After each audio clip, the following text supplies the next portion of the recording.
जय हिंद। आज के क्लास में हम संथाल जनजाति का शासन व्यवस्था के विषय में पढ़ाएंगे। दोस्तों, कल के वीडियो में हमने संथाल जनजाति की आर्थिक स्थिति, सामाजिक स्थिति, धार्मिक स्थिति इत्यादि पहलू पर हम चर्चा कर चुके थे।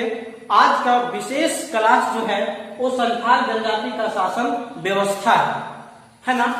तो संथाल जनजाति का जो शासन व्यवस्था है वह है मांझी परगना शासन व्यवस्था। क्या है? मांझी परगना शासन व्यवस्था। ये मांझी परगना शासन व्यवस्था जो है वो झारखंड के एक जनजाति है जिसे कहते हैं सौरिया पहाड़िया।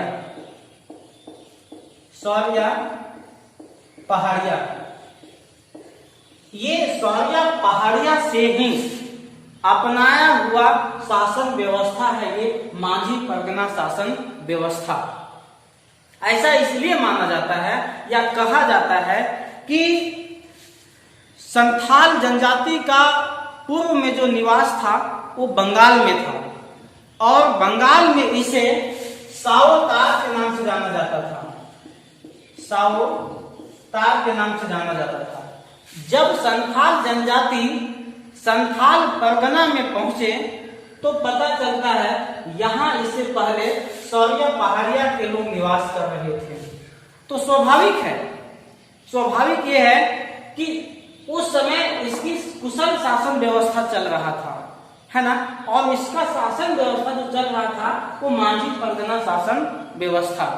इसी समय बताया जाता है कि 1765 ईस्वी में जब अंग्रेजों का आगमन हमारे झारखंड क्षेत्र में हुआ तो इस समय संथाल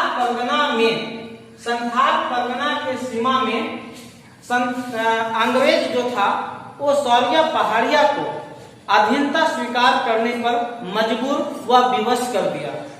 लेकिन सौरिया पहाड़ी के लोग जो थे वो अधीनता को स्वीकार नहीं किया।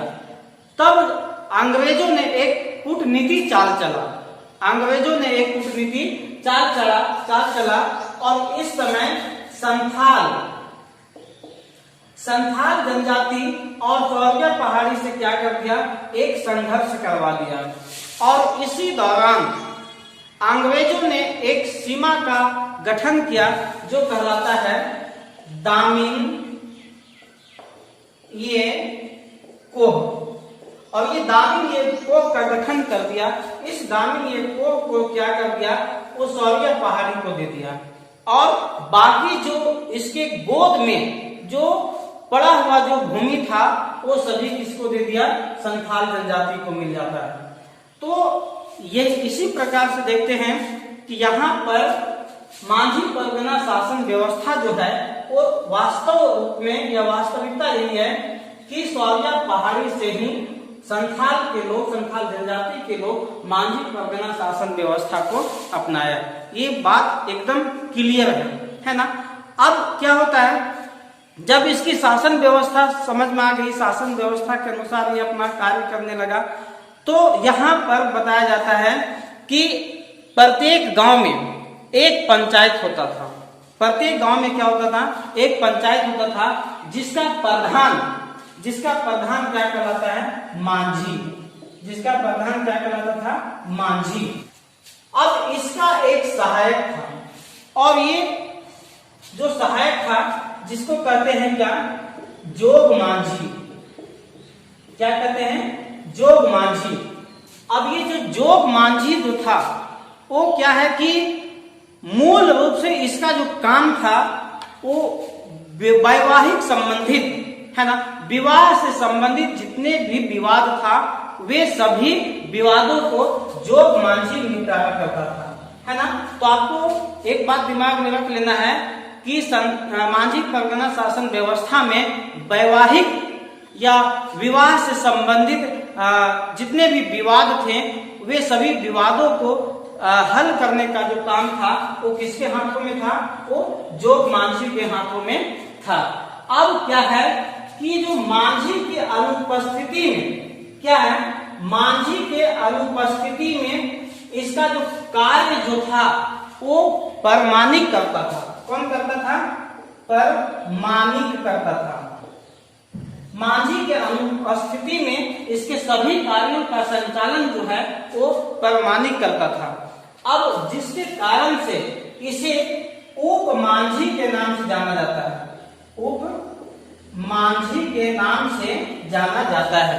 तो ध्यान में रखना है आप लोगों को कि संथाल जनजाति में या मांझी परगना शासन व्यवस्था में उप मांझी के नाम से किसे जाना जाता है? तो उप मांझी के रूप में किसे जाना जाता है?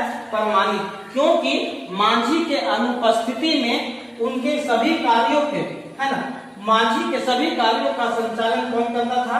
वो परमाणिक करता था। इसके बाद मांझी परगना शासन व्यवस्था में एक गुड़ैक का कार्य भी देखा गया है। और ये जो गुड़ैक होता था वो मुख्य रूप से सचिव का काम करता था। गुड़ैक होता था। और गुड़ैक का जो काम होता था या जो गुड़ैक को सचिव के रूप में देखा जाता था। किसके रूप में? सचिव के रूप में देखा जाता था। अब ये गुड़ैक जो है अभी हमारे झारखंड के कई गांवों में ये हाथ पीटने का मतलब कि गांव के सूचनाओं को, है ना, गांव के सभी लोगों तक पहुंचाने का जो काम करता था वो यही गुड़ैक का काम था। उसके बाद हम देखते हैं यहां पर एक चौकीदार का भी विशेषता देखा गया है। इस शासन व्यवस्था में चौकीदार का भी महत्वपूर्ण कार्य है और मांझी के आदेश के अनुसार कोई अपराधकर्ता को चौकीदार ही पकड़ करके लाता था। इसके बाद देखते हैं हम कि इस शासन व्यवस्था में धार्मिक प्रधान भी हुए हैं। क्या? धार्मिक प्रधान भी हुए हैं। धार्मिक प्रधान हुए हैं और इस धार्मिक प्रधान को नायके के नाम से जाना जाता है। क्या? नायके के नाम से जाना जाता है। अर्थात धार्मिक मामला जितने भी था वो सभी किसके हाथ में था? नायके के हाथ में। तो यह स्पष्ट भी होता है कि धार्मिक से संबंधित जितने भी विवाद होते थे उन सबों का निपटारा जो है वो कौन करता था?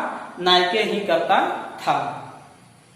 अब हम आगे चल करके देखते हैं कि यहाँ पर मांझी परगना शासन व्यवस्था में अभी तो एक गांव में जो पंचायत होता था उसके प्रधान को क्या कहते थे? मांझी कहते हैं। लेकिन अभी एक गांव के साथ साथ 5 से 8 गांव, उसके बाद 15 से 20 गांव के प्रधान को क्या कहते हैं वो जरा हम देख लेते हैं। तो कहते हैं एक गांव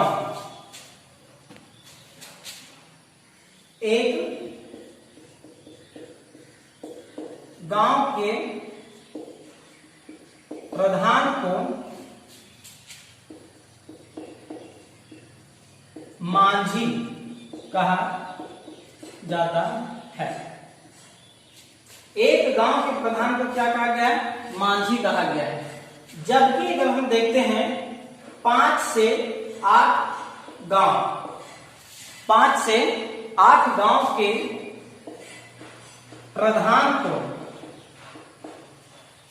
प्रधान को देश मांझी, ये देश मांझी को ही एक अन्य नाम से भी जाना जाता है जो कहलाता है मोड़े मांझी। क्या कहलाता है? मोड़े मांझी। तो हो सकता है आपके पेपर में देश मांझी ना रह करके मोड़े मांझी रहे, तो आपको इसे आसानी पूर्वक से समझ जाना होगा कि 5 से 8 गांव के प्रधान को क्या कहते हैं? देश मांझी या तो फिर मोड़े मांझी।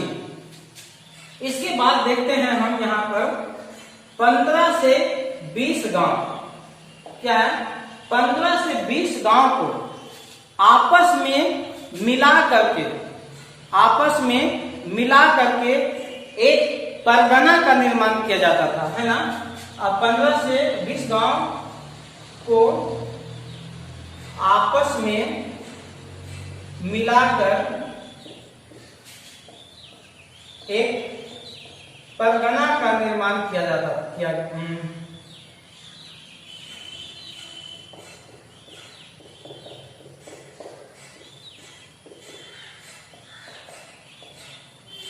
हाँ, क्या है कि 15 से 20 गांव को आपस में मिलाकर एक परगना का निर्माण किया जाता था। अब इस परगना के जो प्रधान होता था, इस परगना के प्रधान को क्या कहते थे? परगनैत। परगनैत क्या कहते हैं? परगनैत।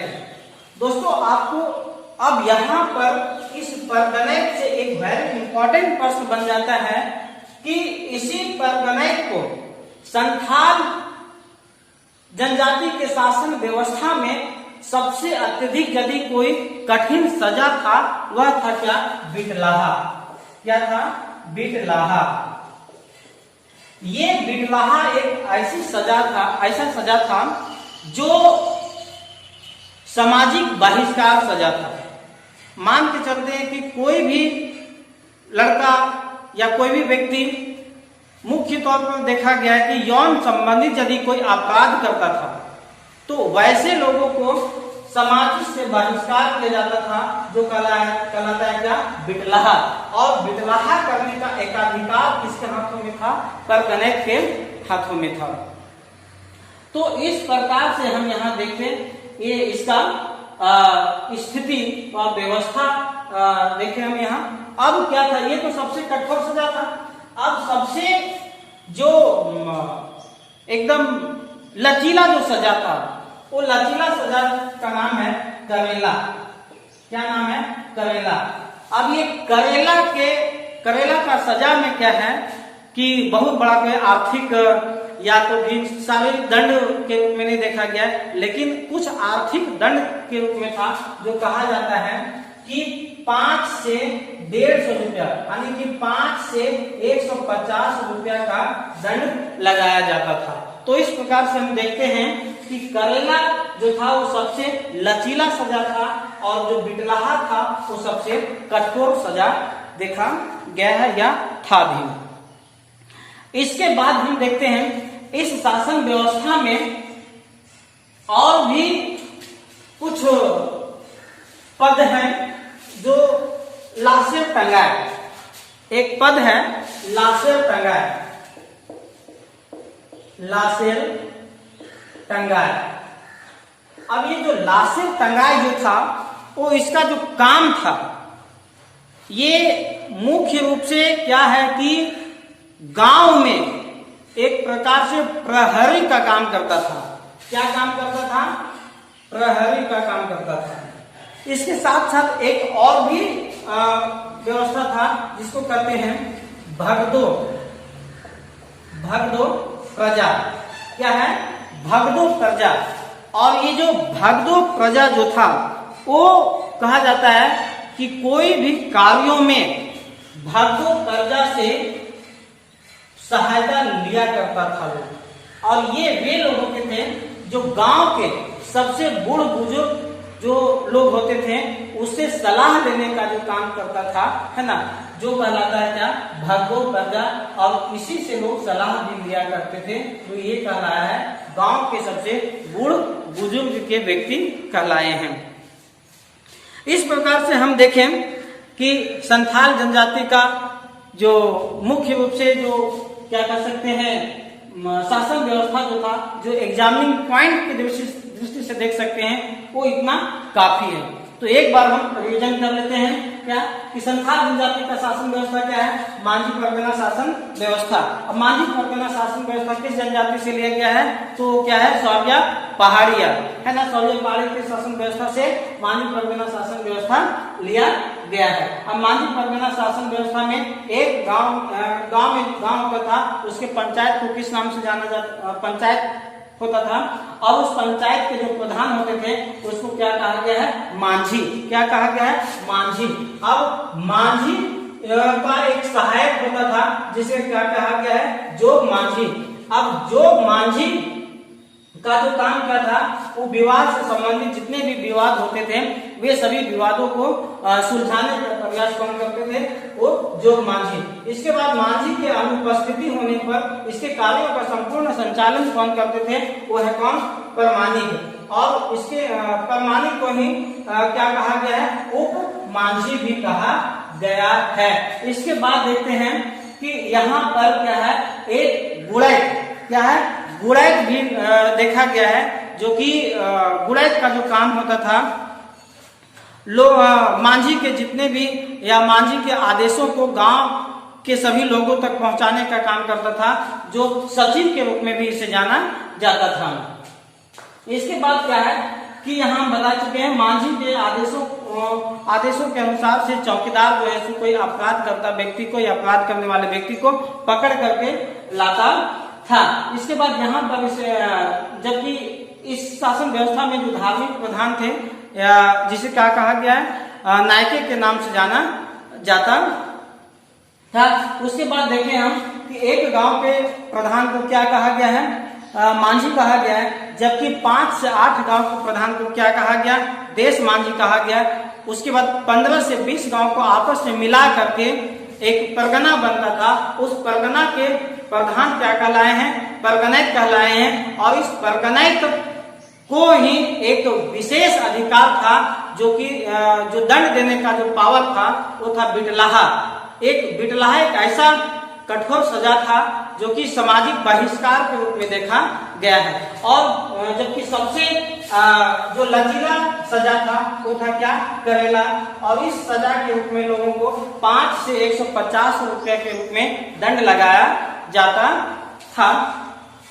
इसके बाद हमने और भी देखा, लाशें टंगाए देखा, प्रहरी लाशें टंगाए देखा, उसका भगदो कर्जा देखा। तो ये जितने भी टॉपिक पर हम आज बात किए वे सभी कहीं ना कहीं किसी न किसी रूप से आपके एग्जाम के लिए महत्वपूर्ण साबित होगा। आज का टॉपिक इतना ही।